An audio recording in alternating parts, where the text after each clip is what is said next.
तो संयुक्त राष्ट्र संघ से लेकर इस्लामिक देशों के समूह ओआईसी तक विवाद सुलझाने की कोशिश चलती रही है, लेकिन हासिल कुछ नहीं हुआ, क्योंकि ना फिलिस्तीन मानने को तैयार है, ना ही इजराइल। ऊपर से मुसीबत तो यह है कि कई अंतर्राष्ट्रीय शक्तियां फिलिस्तीन इजराइल विवाद को सुलझाए रखना चाहते हैं।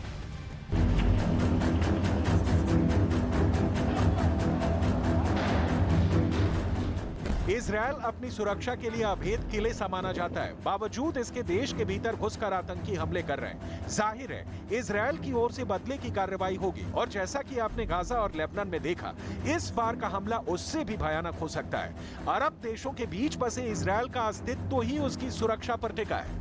अब सवाल है कि कब तक दोनों ओर से आरोप प्रत्यारोप के दौर चलेंगे और बेगुनाहों के खून से दोनों देशों की जमीन गीली होती रहेगी। इन सवालों का जवाब अभी हवा में है। और वैसे भी जिस फिलिस्तीन और इजरायल का विवाद कई पीढ़ियों से सुलझ नहीं पाया, उसके तत्काल खत्म होने की उम्मीद भी बेमानी है। लिहाजा इस वक्त के तनाव पर फोकस करते हैं।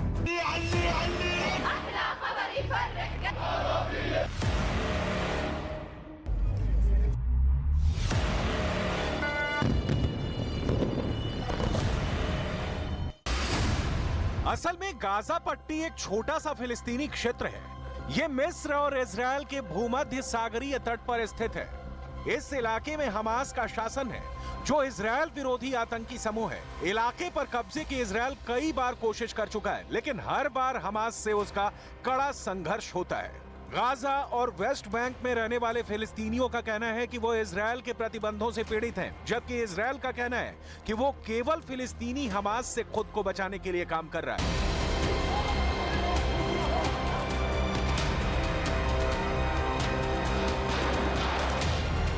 दोनों ओर से ये दावे दशकों से किए जा रहे हैं। संयुक्त राष्ट्र संघ से इस्लामिक देशों के समूह ओआईसी तक विवाद सुलझाने की कोशिशें चलती रहीं, क्योंकि ना फिलिस्तीन मानने को तैयार है, ना इजरायल। ऊपर से मुसीबत ये है कि कई अंतर्राष्ट्रीय शक्तियां फिलिस्तीन इजरायल विवाद को सुलझाए रखना चाहती हैं। जैसे ईरान ने तुर्की के साथ ओआईसी में इजरायल के अल अक्सा मस्जिद में घुसकर की गई कार्रवाई की निंदा की है। ये दोनों देश इस्लामिक देश हैं और दोनों सालों से इजरायल के खिलाफ फिलिस्तीन का साथ देते रहे हैं। मुस्लिम देशों का खुला समर्थन मिलने के कारण ही हमास जैसे संगठन इजरायल को चैन की नींद नहीं सोने देते। इसके बावजूद मिस्र, जॉर्डन, सीरिया, लेबनान, फिलिस्तीन जैसे 5 पड़ोसी देशों से बचाव के लिए इजरायल ने सुरक्षा की अभेद दीवार खड़ी की है।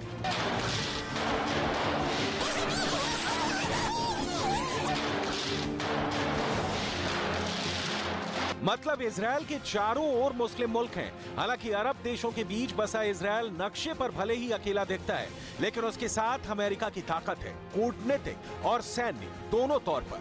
अमेरिका इजरायल के बार बार की वॉर एक्सरसाइज की तस्वीरें इसकी गवाह हैं। असल में इजरायल का सबसे बड़ा दुश्मन गाजा की सीमित शक्ति नहीं है, असली दुश्मन है ईरान, जिसका खुला समर्थन इजरायल के खिलाफ खड़े हर गुट को है।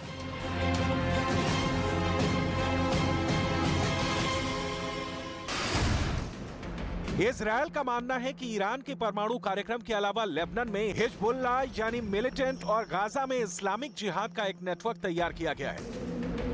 इजरायल का यह भी मानना है कि ईरान मध्य पूर्व देशों के अलग अलग इस्लामिक संगठनों तक आर्थिक सहायता भी पहुंचा रहा है। गाजा में इस्लामिक जिहाद संगठन हमास, लेबनान में हिजबुल्लाह मिलिटेंट ग्रुप, सीरिया में शिया मिलिशिया ग्रुप और यमन में हूथी संगठन को ईरान मदद कर रहा है, जिसके कारण पूरे मध्य पूर्व में उथल पुथल मची है।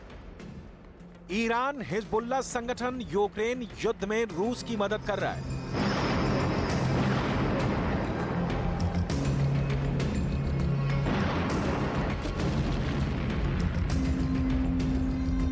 तो इस लिहाज से अमेरिका के भी खिलाफ ईरान साजिशें रच रहा है।